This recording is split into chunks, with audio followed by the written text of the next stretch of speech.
How are we on time? Holy I forgot to hit record. No! Warning.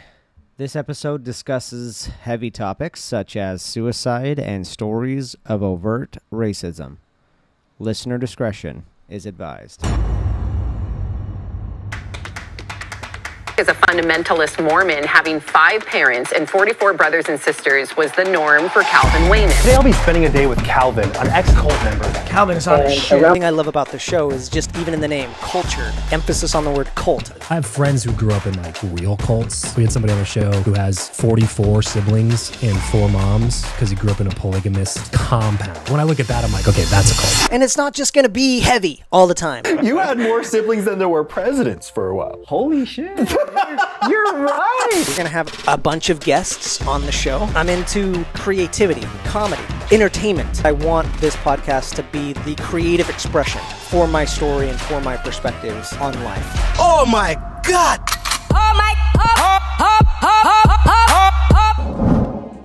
I'm going to just try that one more time. How close did I get is the question, because I'm going to do one other test. I just want to see if the audio levels are...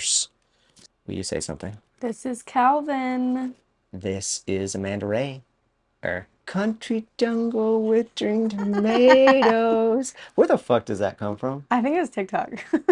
Concrete jungle, wet dream tomato. Wet dream tomato. I thought you were serious for a moment that was a thing. Okay, test over.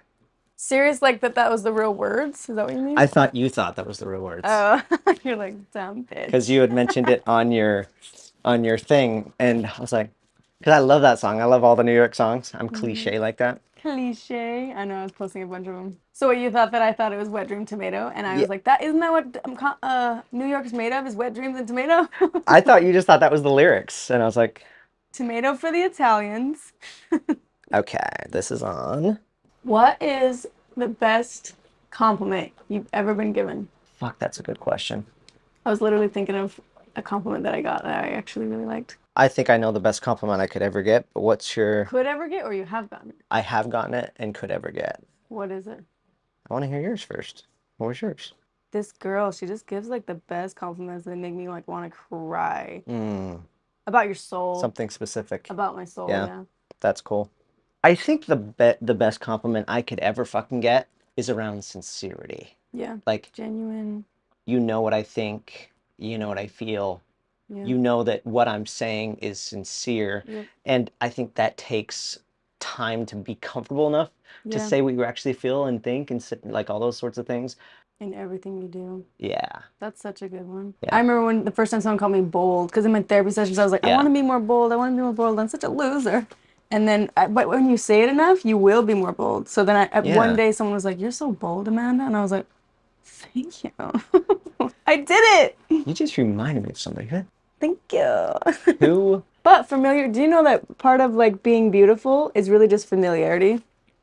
That's why a lot of people end up... Come on, what are you talking about? Like, have you noticed that a lot of people end up in relationships with someone that looks like they could be their relative? Except, it depends on who you are. That's true, because for Calvin, I hate white people. Exactly.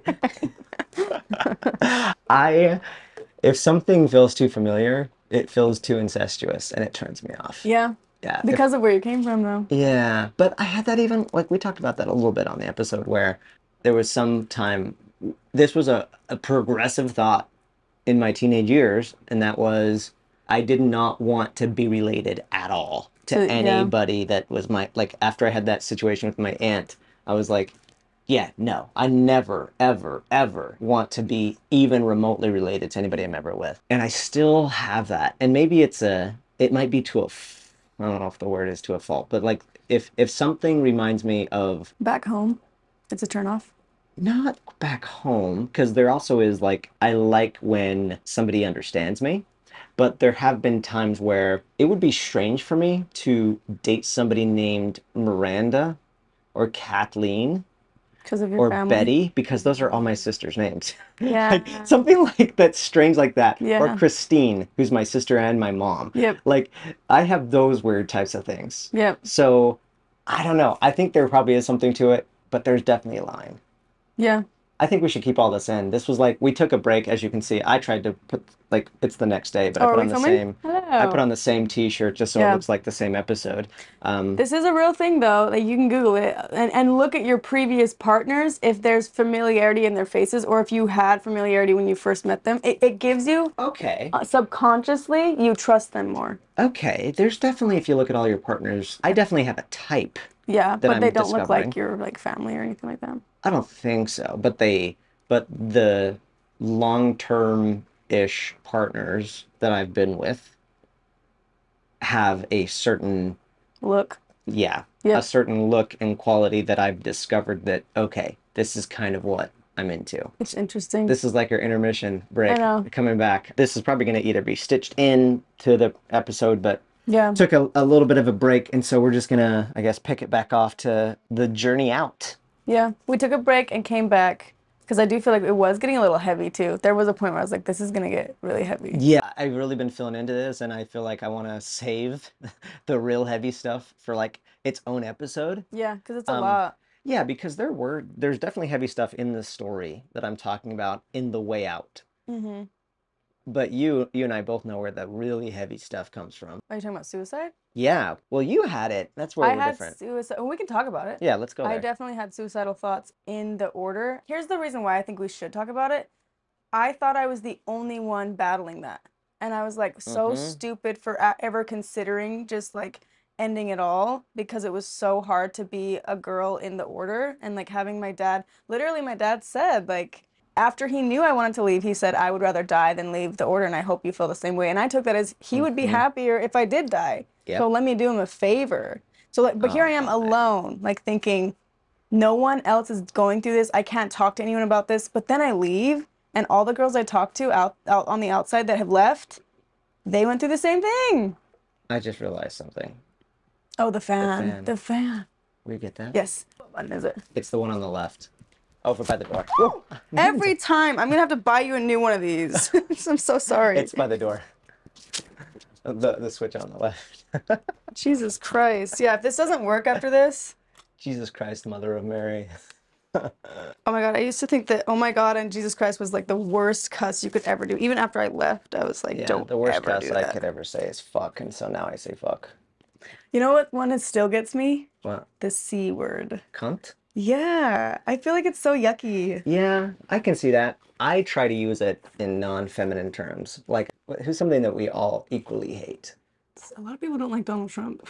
Yeah, but that's a little controversial. A lot of people love him. Okay, Hitler was a cunt. That's what I would say. You know, I use it's like a unanimous, everyone can agree. Yeah, to me, that term is used for a pure asshole. This person is such a douche. We all know that this person is just top tier asshole. Yes. Yeah, but sorry for cutting you off, because I wanted to go back to... And Orlando was like, I wanted to die, and you're like, hold that thought. Can you get that? Because I wanted to hear this story, but I realized I left the fan on. It was my fault. Thanks for getting that. So your dad said something that is, I think, common in Fundamentalist Mormonism, and probably Mormonism, and that is, I would rather... my own kid die, basically. Yeah. Didn't leave. Because, and here's the thing, a lot of people are like, I cannot believe your dad said that, but you have to remember, I'm not giving him an excuse, you shouldn't say this to your kid ever, but you have to remember, in his brain, he's thinking, I want my daughter to go to the celestial kingdom, and if you leave, you're not going to make it to the celestial kingdom. Totally. But I also think there's this, because a lot of people are like, your dad knows what he's doing. And I'm like, really? But I do think there's this underlying thing where, don't you dare put shame to our family. Like, because when I left, the boys had a harder time getting married. My mom got demoted, her position to a janitor position. Whoa, so your family was affected. Yeah. When the girls start leaving and they give this bad reputation to the family, then you go down the totem pole. So I think it was a selfish thought too. Like, he knew that he was going to lose out on things, and also I wasn't going to go to the celestial kingdom, and I was going to bring a bad name to the family name. The Grants, my last name's Grant, their stuff spreads all the time. Like, the Grants, don't go near the Grants, don't go by the Grant boys. Weird. It's not like that in the Waymans. Like, don't go by the Waymans. We already had that already, because we were the black sheep of the church, living in Salt Lake instead of Colorado City or Centennial Park. And what that does is it just makes me curious. It makes me curious if people did that to my family. I know at the very least, I'm pretty sure my dad felt that, even if it didn't actually... He never said it? even if nobody did it to him, I think he felt the pressure that me leaving or any of my siblings leaving is some sort of a bad mark on him as a man. Yep, it makes him look like he doesn't know how to handle his family. Yeah. And control his family. Yeah. Because you're the head of the house, right? Yeah, and he had great examples of men in his life, like his father, who was one of the church leaders. Great examples of people that had large families, universally loved. Almost everyone in his family stayed in the religion on my grandfather's side, on my grandfather's kids. And so I think that was the standard set in my dad's mind. And so seeing me or anyone else question probably made him feel things he was not ever wanting to feel. Yeah. Did your dad ever say stuff like that? Like, I'd rather you die? Yes. So, yeah, a lot. My whole upbringing, the way he worded it was, it would be better to have never been born than to leave the work, to leave the religion. Something along those lines. Yeah. Because when you're in Fundamentalist Mormonism, and I think this is probably universal to all forms of Mormonism, life is so tiny in the grand scheme of things. That's how it's discussed. We were this soul that existed before this life. We came to get a body, and this is the training ground to see if you're going to choose good over evil. If you choose more good than evil, then you're going to keep on progressing, and you don't want this one little life to fuck up eternity. And so there was so much pressure, such high stakes on every single moment, because every step could be a misstep that fucks up your entire eternity. Think about that. And it puts so much stress on your life too, because it's like, am I really gonna waste this little? Because they would, for us, they would literally show us a piece of floss, a teeny little piece of floss, and be like, "Are you gonna waste this little piece of floss?" So you had it too. Compared to they would say the eternity is this floss wrapped around the world 1 billion times, and you're gonna waste this little tiny amount of time to go be frivolous and worldly. I think this is a perfect segue to go back to our regular programming of where we went off, because I started hanging out with other Christian people, and what that gave me was, so I was in California, I'm hanging out with all these variety of people. Good things are happening to them, even though they don't go to my church. But then I would go travel back to Utah and Arizona to go to church every few months. Bananas in the difference. Did you start to see things that you didn't see before? You're like, why the fuck are we doing this? Dude, two big things. Here's something I hadn't shared. I don't think I've shared on any of my podcasts, not this specific story. First of all, so I'm going back to church, and I've been hanging around these people. I'm in the personal growth and development world. So I'm on this path of progression, and Mormonism purports to be this religion of progression. It's all about progress and growth. But boy, was it fear-based compared to where I've been hanging out in California. Like, again, this be careful, you're going to mess up. Here's this little life, and you're going to mess all this up.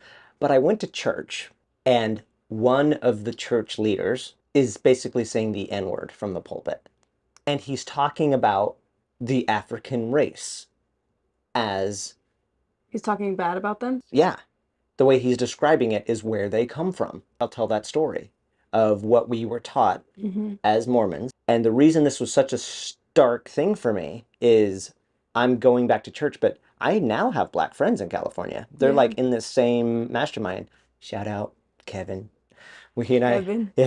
My buddy Kevin, I remember he was one of the first people I actually really hung out with, that I shared some of the beliefs. Yeah, some of the beliefs that we had, and he just had such perfect reactions to it, because I told him the story I'm about to say, and his reaction was just like, "That's so fucked up." And I was like, "Have you ever heard anything like that?" I was like, "Hell no." And it blew my mind, because it was like such a big story that I was like, even if Black people didn't believe it, maybe they've heard it. And it made me realize, no, this is an isolated story, specific to us white people. Yes, exactly. So here's the story that I heard, and one of my church leaders was just reiterating again over the pulpit. We had this teaching, and all this will connect to my shelf getting way too big. Yeah, like my shelf was getting really weighed down by all these things that didn't make sense, and this was one of the big ones. The story we were taught our whole life was all souls on this earth and hell and everything were all in one place however long ago, in heaven with God. And God had a body. He had a celestial body. And we, as his spirit children, were like, how can we become like you, God? And he says, well, you'll have to go through a process like I went through. You'll need to get a body. And we're like, okay, let's kick that off. And so God created the universe. He created the planets. He's like, okay, now we just need a plan for life, a plan for salvation. Who has a plan? Mm-hmm. Our brother Lucifer, that's described, the devil, we were all soul children of God, raises his hand and says, I've got a plan. Okay, Lucifer, what's your plan? Well, I think everybody should go to Earth and they can do no wrong. Be forced, right? It was his plan was force them to do the right things. Yeah, they can't do no wrong. We'll force them to do good, and then everybody can be saved. And which honestly, he had a good idea. Make us all go to heaven again so we can all be together again. But for some reason, that was such a terrible plan. Yeah, so God didn't like it. so Lucifer has this plan, but then there's another part of the plan. It was like, since this is my idea, God, I want all the honor and the glory. Oh, I forgot that part. Yes. And so God is like, okay, anyone else? Anyone else got a plan? And then our brother Jesus, little baby Jesus, raises his hand and says, I've got a plan, God. My plan is we'll go to Earth and let people choose good over evil. But tell you what, God, even those that do evil, I will die for all those sins, so they can still be saved as long as they believe in me and you. And since you are the one that is giving us all life, I don't want any of the glory. All glory to you, God. Satan's over like, fuck you, Jesus. And not yet. He did in a second, because then God says, good plans, boys. Let's go with Jesus' plan. And then he says, fuck you, Jesus. And so now... I think the audience is asking, well, where does black people come into this? Oh, we'll get there. We'll get there. There's a war in heaven because there's this two-sided split between Lucifer's like, Jesus is such a daddy's boy, like, what a little bitch. Yeah, what a little bitch. She's like, I'm not going to have my honor and my glory. My idea was a better idea. I'm sounding like Cartman. Which is great, because we're about to watch, do you know the Book of Mormon? We're going to watch Book of Mormon tonight. Today. Side note. And do you know it's made by the creators of South Park? You know that? Yeah. Okay, cool. So it's going to be funny. Yeah, so Lucifer's like pissed at Jesus, and my idea is better. Everybody's going to be saved. And then Lucifer creates this big fuss. It creates a war in heaven before this life. And you and I, Amanda, we're in that war. We were in that war. We fought valiantly. That's why we're here. We're fighting the good fight. And so we fought this good fight, and we had to, because they were creating so much issues, God, Jesus, and the rest of us, at least 1/3 of us, I'll tell you where the other 2/3 are, but 1/3 of us kick out 1/3 of the host of heaven. Everybody that was either Lucifer, we kicked him out, and everybody on Lucifer's side. So they all became demons of hell, right? They were never able to be born. Exactly. We kicked them out, and they could never even be born. They could never get a body. It was almost like a freaking civil war in heaven. And so that's where hell came from, is the war in heaven. We kicked out Lucifer and all of his demon children now. Yeah, everybody that was on his side became his demon children. Every time that you get your REM cycle and you feel like that, you know, that feeling of like you're held down when you're sleeping, sleep paralysis, it's a demon. it's Satan's friends. Just kidding. So that's where 1/3 goes. Okay, so 1/3's kicked out. Amanda and I, we fought valiantly. It's why we're here. We're so righteous. It's also why we have white skin. Yep, because we chose Jesus's plan. Yeah, everybody that chose Jesus' plan looked like God. God was white and delightsome. And blue eyes. But wait a minute, where do black people fit in this? Well, I'm glad you asked. There was 1/3 of the host of heaven that were just sitting there being like, you know, Lucifer's idea is kind of cool. Jesus is also a brother. I mean, that could be cool. I want to be able to choose. I don't want to be forced to do good, but I also kind of want to be saved. I don't care who gets the honor and glory, but man, this is so tough. How do I choose? So we call them fence sitters. Yeah, they sat on the fence. They didn't take a side. Mm-hmm. This is so fun the more I think about it. because they couldn't choose if they were going to be on Lucifer's side or choose to be on Jesus' side, and they quote unquote sat on the fence. God was upset with these spiritual third children that didn't choose Jesus' side. So what does he do? He curses them with black skin. But he sends them to Earth like with us. So the way I was taught, like the way this story was framed is so fucked up, because we were taught that this story shows perfectly how kind and merciful God is, because even though he was slighted by a third of his children, he still said, you know what, I'm still going to let you get a body so that you can progress. You're just going to have dark skin so that that mark is staying with you for the mini transgression in heaven you did. But this is what we were taught. In this life, they can never have the priesthood. They can never hold any sort of church position. They can never lead in any capacity. They are meant to serve the white man. Like old racist bullshit. Yeah. This is happening today. Yeah, they still believe that. Today in Fundamentalist Mormonism. So my church leader is kind of retelling this story. And I hadn't heard it for a couple of years. And hearing this story, when I'm now hanging out with Kevin and other black people in California, I'm like, first of all, it was so incredibly uncomfortable for me to think that I was somehow better than anyone else because of some fucking story in this life that we don't even, is unverifiable. Like, I could be a fucking asshole, a serial killer or something, and I'm somehow still higher, and I can hold, repent and get the priesthood in something. And you can't, even though you've been living a good life just because of the color of your skin. And my buddy Kevin or anybody else, they could be awesome and they could never hold the priesthood. Like, and it wasn't even their fault. How the fuck do we know that you didn't fight hard enough? You know what? It's your fault. You should have fought in the previous existence. So stupid. This is one of the reasons arranged marriages happened in my church, because there's so much racist bullshit. But they said that one of the other things that was really bad would be mixing races. Yeah, we had this analogy of they would drop black food coloring into water and see it all turns black.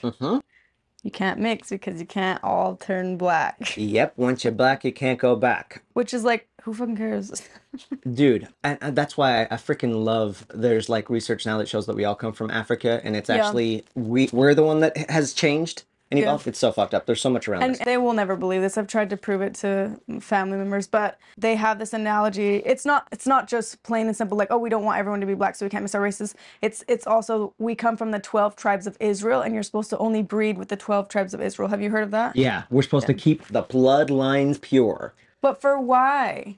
Good question. Did they ever talk about why? I thought we were supposed to make our lives based on choices. Because here's the thing. You start to see the religions cannibalize themselves if you put all of the things they teach, because they teach, it's all story, right? What's a religion or a cult, if not a collection of stories? Right. And so a story was invented on this, or at this part of history, then another part, and then you start comparing it to itself, and you're like, contradicting yourself. Yeah. And I told my dad this. I was like, so the story of the Great War in Heaven, right?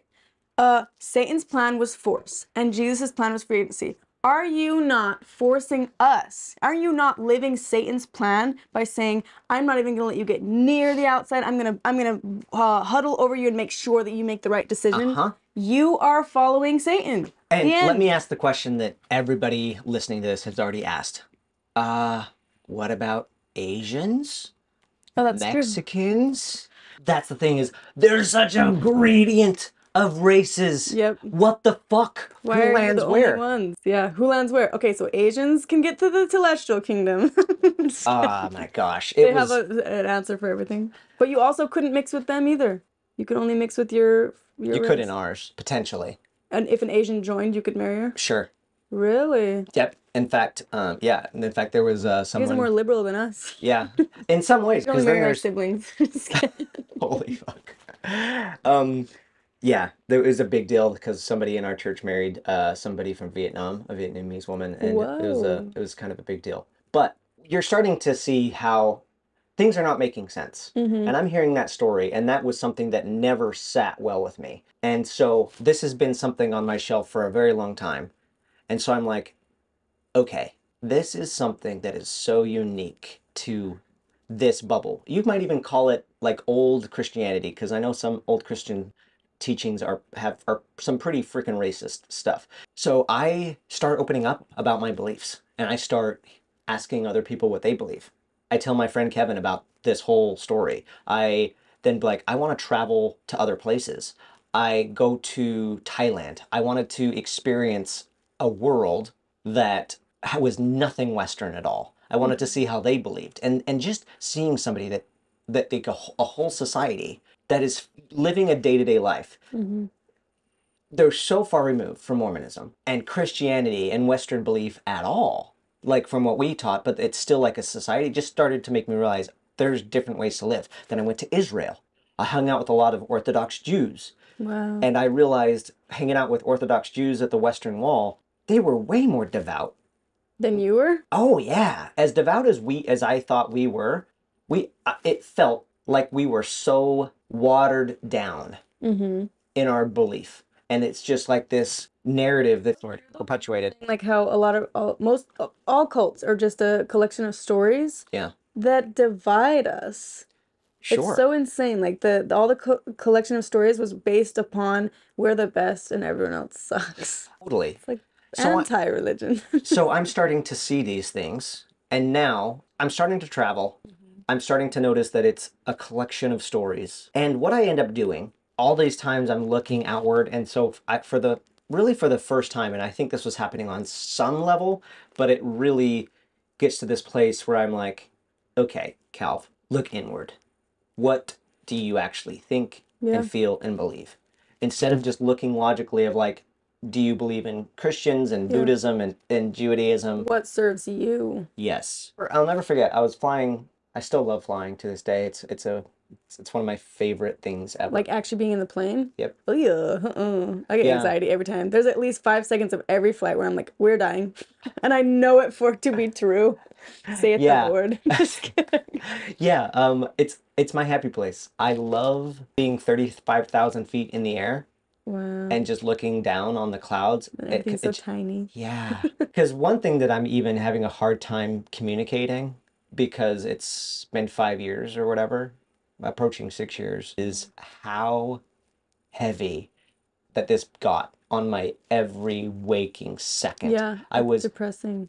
Yeah, my soul, my life was weighing in the balance. What am I going to do? What am I going to do? Where am I going to live? Is this true? How can I prove it true? Maybe it's not true. What does that look like?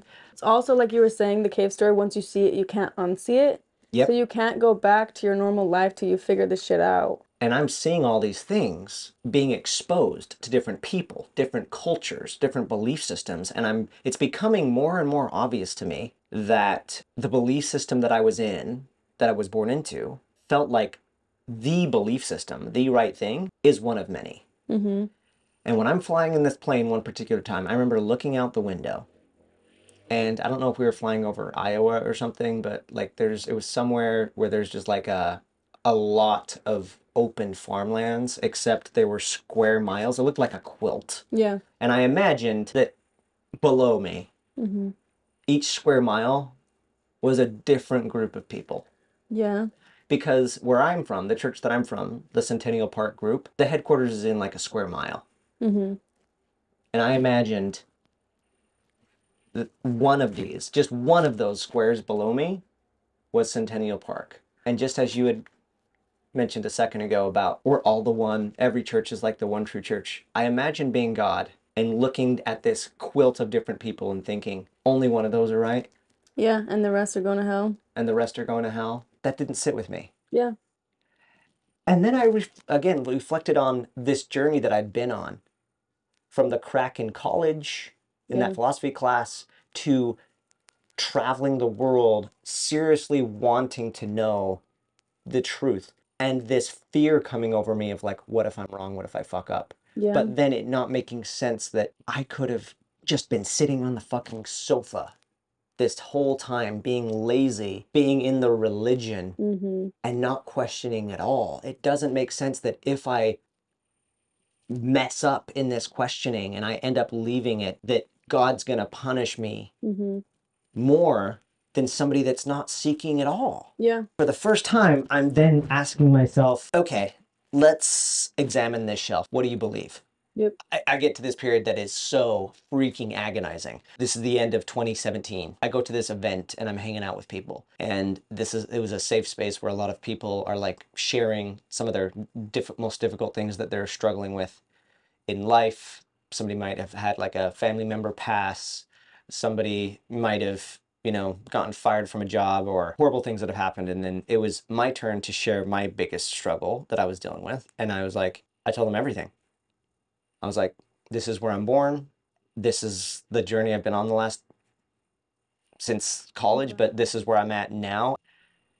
And I don't know what to do. Was this the first time you like really vocalized everything? It's the time because I told on one-off friend conversations a little bit. It's the first time I shared the entire thing, and I just had a small group of like 6 to 12 people listening. Yeah. And I spoke my conflicts. This is where I'm from. It's where my family's from. It's all I know. But then there's these beliefs that just do not sit well with me, like with race, and certainly with, you're gay. There's no place for you in the religion, because it's just man, wife, have a lot of kids. Yeah. Or man and wives have a lot of kids. I've been told my whole life that when you have something like that doesn't make sense, put it on the shelf and wait till it becomes true. But I'm like, none of them are making sense. I don't want to live that way. I don't want to. It feels so uncomfortable to me to think that I'm somehow better just because of where and how I was born.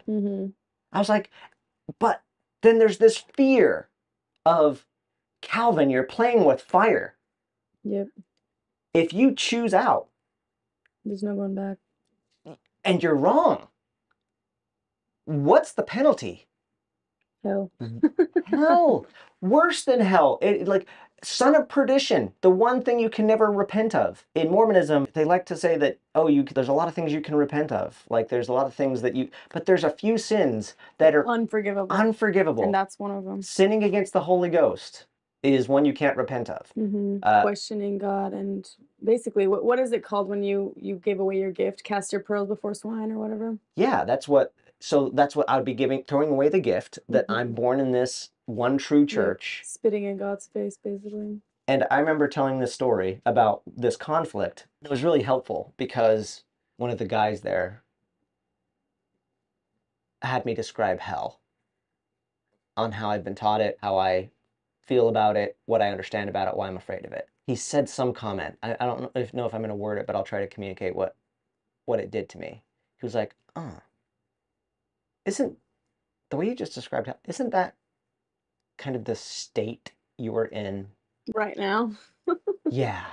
That's an aha moment. It was such an aha. And the turmoil, it's coming from these conflicts. And then I'm realizing, wait a minute, where are these conflicts coming from? I'm learning these things like there's a lot of fucking awesome people in the world. It doesn't matter what the fuck your skin color is. That's something that I've learned through life experience, but it's conflicted with some story that is not a truth that I came to. Yeah, it's something you were told. Yeah. So I leave that event and I go home. I get really sick. There was so much stress. It's like a stress sickness. Yeah, it was a stress sickness. I was coughing. I felt like I had a cold. I couldn't work, couldn't eat. I rescheduled all of my business calls. And then I pull out my phone and I hit record on the audio. And you basically had like a diary entry to yourself. I think I'm going to play part of it. So one of the big things I'm feeling right now is, first of all, is I don't feel like doing much of anything. As I record this, I'm here in my apartment in Centennial Park, Arizona, by myself, just sitting here on the sofa. I have stuff I need to get ready for it. There's clients I'm working on that I need to be calling. There's a lot of work I could be doing. There's videos I could be editing. And I just don't feel like doing much. And what it's doing is causing me to, what I'm doing is reflecting on what I really want and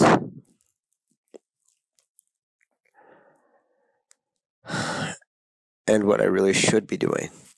What I'm about to say, I think, is the first time I've ever really recorded myself saying this out loud.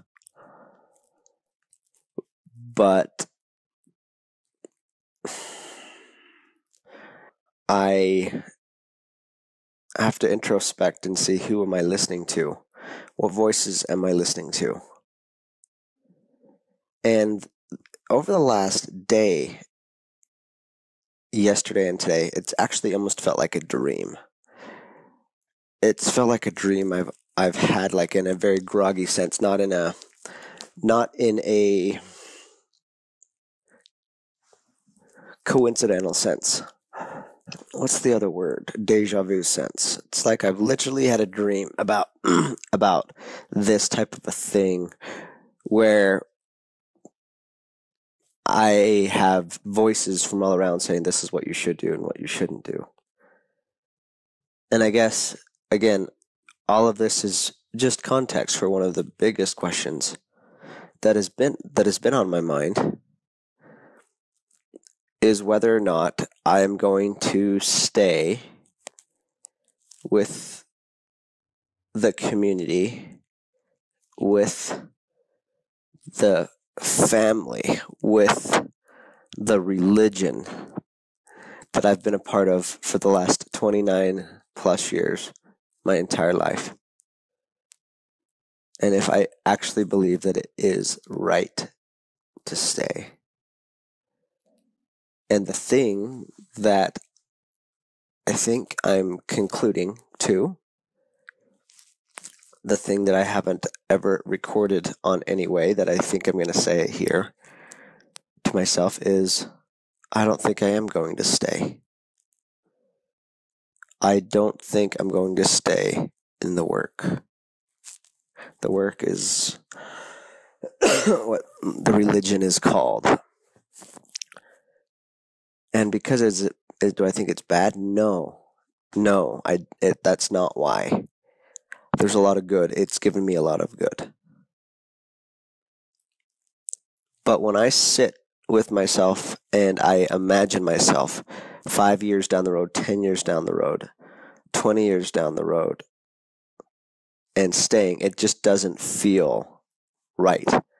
Now, that has created a lot of conflict within me, because in the work, in my religion that I've been a part of, it's talked about like that, how this is it, like this is the main place to be in God's earth. It's where the priesthood is, after all, God's mouthpiece on earth. But as I've traveled, as I've been in planes and looking down and just seeing, imagining like square miles, and like where I live right now, Centennial is a square mile, and it's where most of the work is, and just the image and seeing all these people that live in the world and thinking that God has one special people, us, that are his light, his sword, his everything, doesn't make sense to me. Doesn't seem right. And at the same time, there are so many questions that just don't line up. Like, I have to believe that if this place, if this religion is the one true place, God's place, then if I was removed from it, I would be able to find it. After all, like, people that are seeking light and truth will find light and truth. If they're desperately seeking it, I don't see a heavenly Father withholding them from the truth. And what is hard to ignore is, if that's the case, if I believe I would find the truth, out of all of the other people out in the world that are looking for truth, first of all, do I think that I'm way smarter than them? Not a chance. In the very least, we're all equal.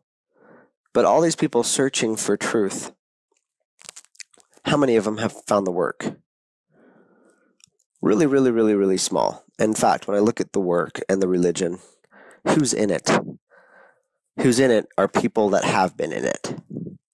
They've been born into it. It's a bunch of the same family. That's a red flag to me.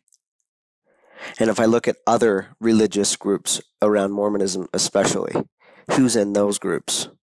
People that were born into it. interesting.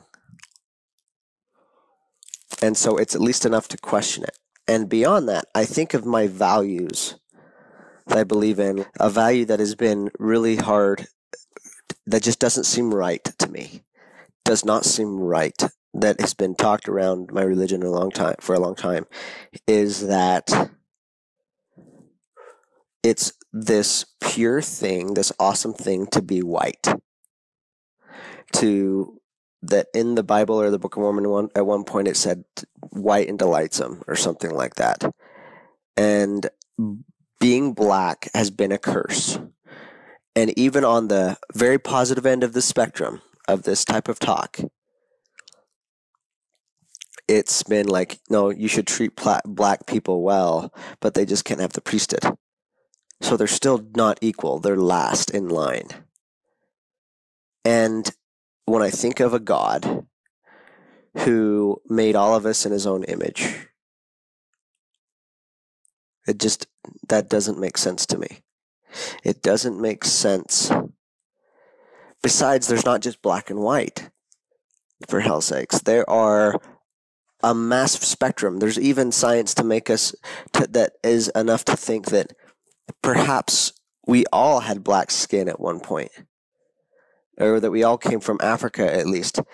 And there's other extremes in this, that if you have one drop of the seed of Cain, which is defined as the African race, in your bloodstream, you're kind of screwed.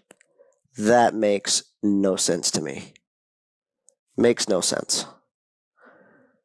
And there are so many things around this that don't add up. Fuck, I remember what that feels like, man. Did you talk to your wife about it? Not at this stage. She knew a lot that I was questioning and that I was conflicted. Yeah. But I'll just tell this quick story of the audio note, because there were some things I wasn't even saying out loud to myself yet. Mm-hmm. And this audio note is the first time I say some of this shit out loud. Besides telling my friends that weekend that this is the conflict, for the first time I'm admitting things that don't add up. Mm-hmm. And I'm like, on this audio note, I'm like, this is what's going on. And so I'm looking for some sort of resolution, and I'm like, I don't think I am going to stay. And I say it out loud. That was the first time you verbalized it. Yeah. I was like, I'm trying to decide what I'm going to do, if I'm going to stay in the religion or not. And I don't think I'm going to stay. I don't think I'm going to stay in the work. That was such big words to say out loud. It's so scary to say too, because I'm getting goosebumps. Yeah, because I remember how fucking scary that was. You're reminding me of this story of this woman.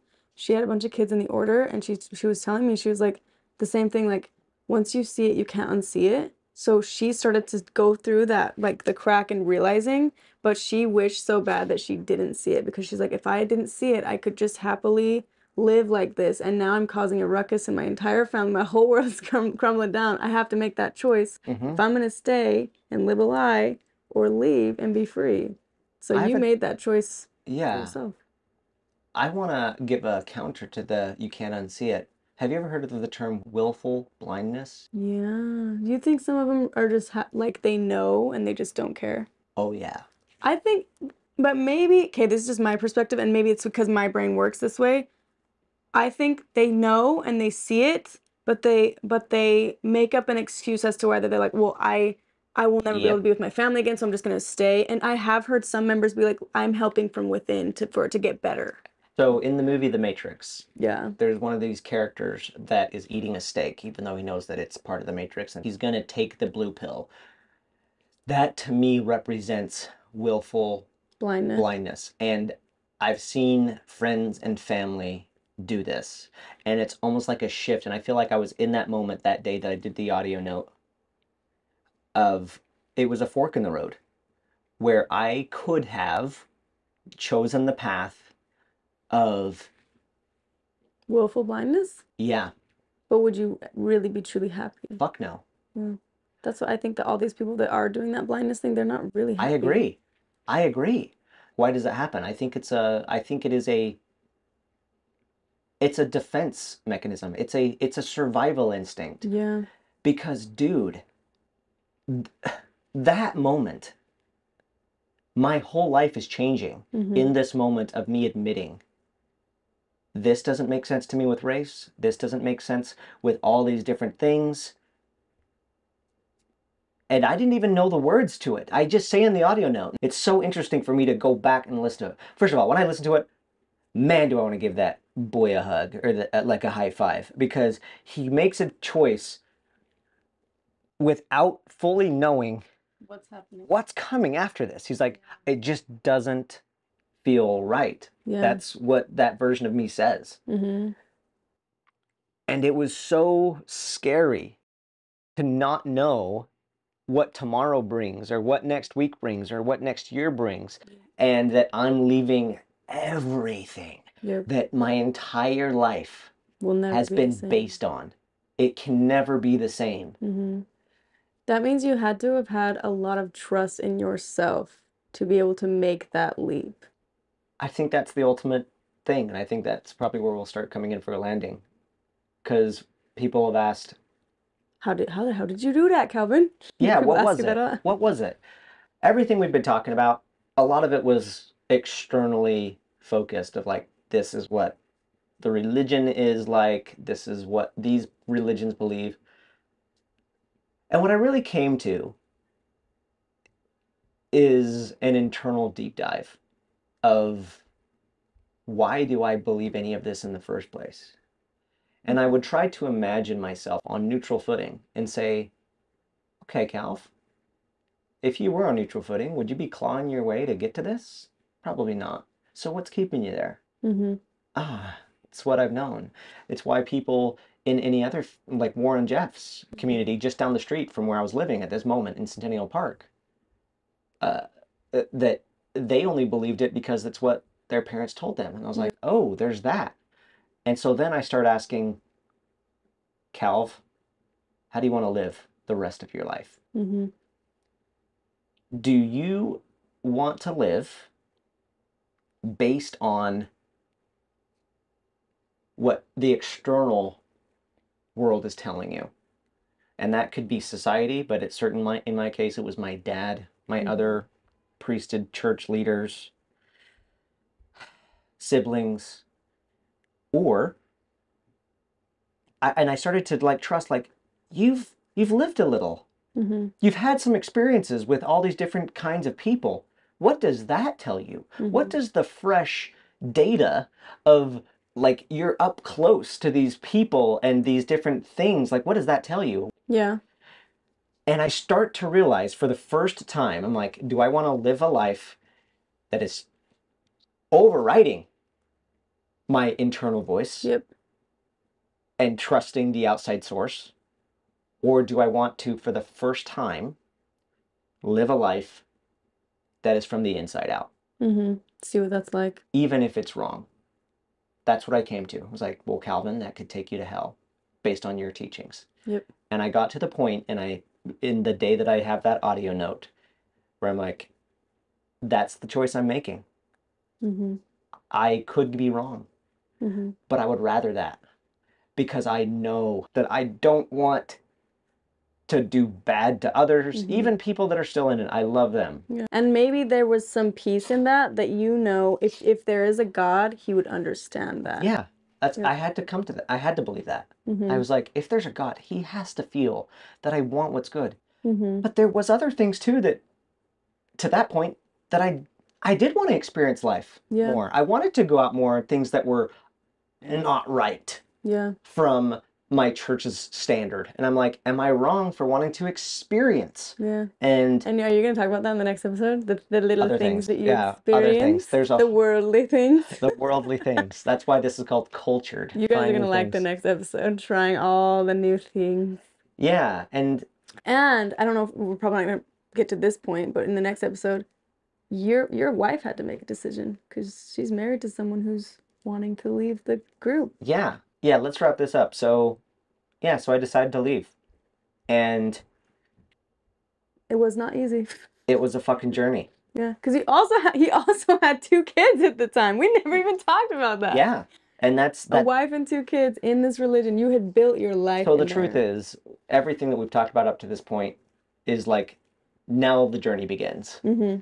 We think that it's like, oh, you got out, it's over, the story's over. No, it's just begun. This is the beginning now. Mm-hmm. Now, and this is what I'll talk about in next episodes, is, okay, now that I came to it, what does the coming out look like? What did that mean for my marriage? What did that mean for my kids? What did that mean for telling people that I love most? What did it mean for the community at large? What did it mean for, I'm now going to have to start over? Where do I live now? What do I believe now? What am I going to do? You don't really even have a community out here. Where are you going to go? Where are you going to live? What are you going to... You have to make all those decisions now. And that's been the last 5 years. So there's a lot to unpack there. So I hope this gives some perspective and value to anybody. I think the one thing that, I got, especially at my decision point, that I think this can be useful whether you're in a faith or out of a faith or you're trying to make a next step. I got to this place where I also realized when I was doing the external, internal questioning with myself is, the one thing I know for sure is I got one life. Mm-hmm. There's this Confucius quote that says, every man has 2 lives, and the second life begins when he realizes he only has one. Something along those lines. And I felt that so hard. And I was like, okay, if I only have one life, how do I want to live it? Mm-hmm. And so that's what I would just leave anybody with on this episode is, if you know for sure that this is the one you do have, are you living the one that you truly have picked? Mm-hmm. Have you decided this life? Has society chosen it? Has your mom chosen it? Has the environment you're in, has that chosen it? Like, what has truly made that choice?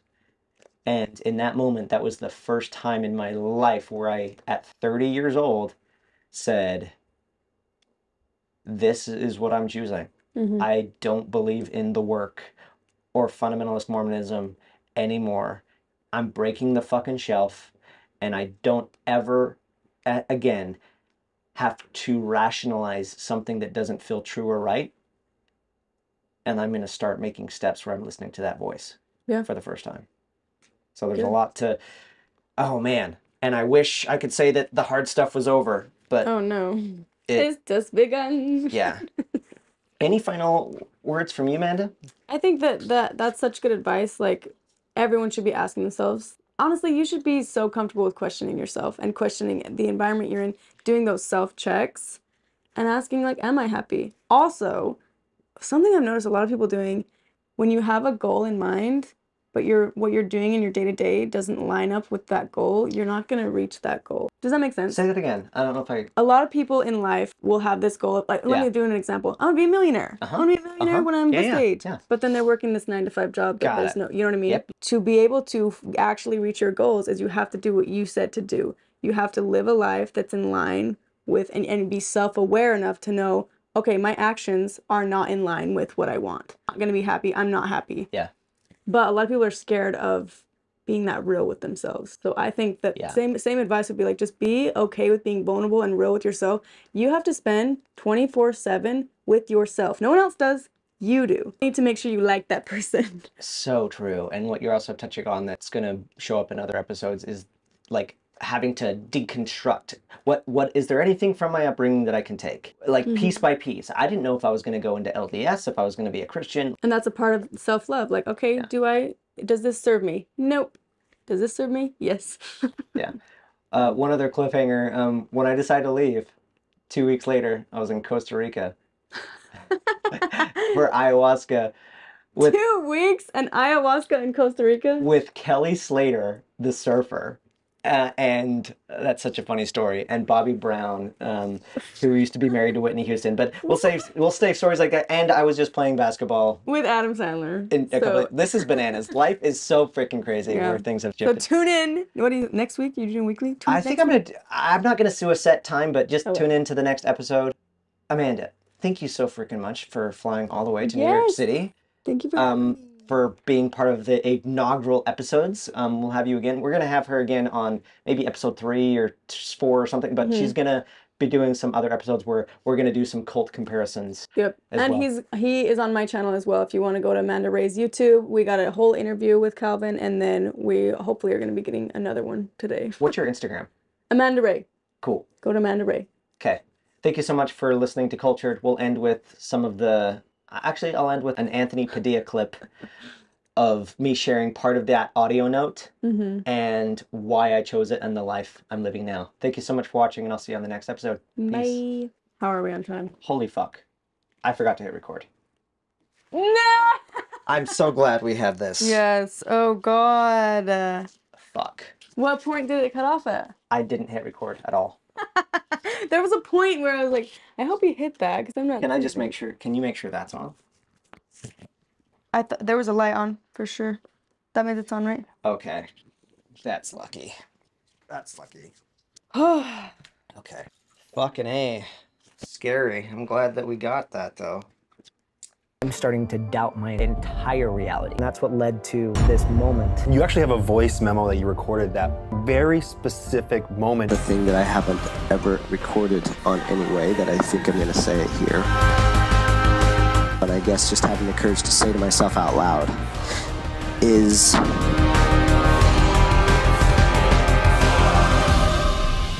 I don't think I am going to stay. That's when you actually say it.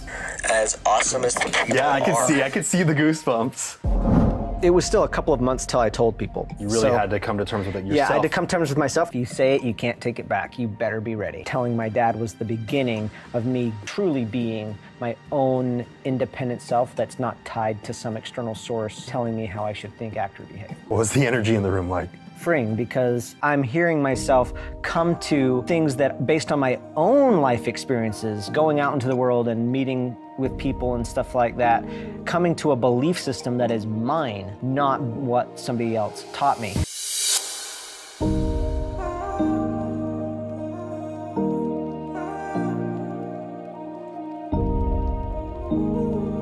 And I might even be wrong. Yeah. Yeah. And be okay with, I would rather choose this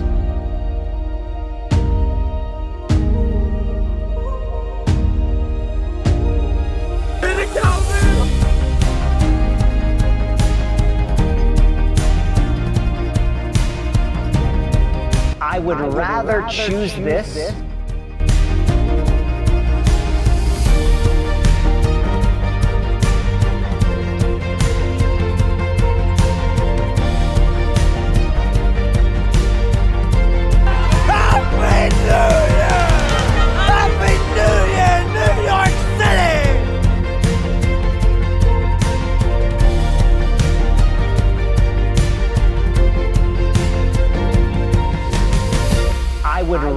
choose this and go to hell, if that's what it meant.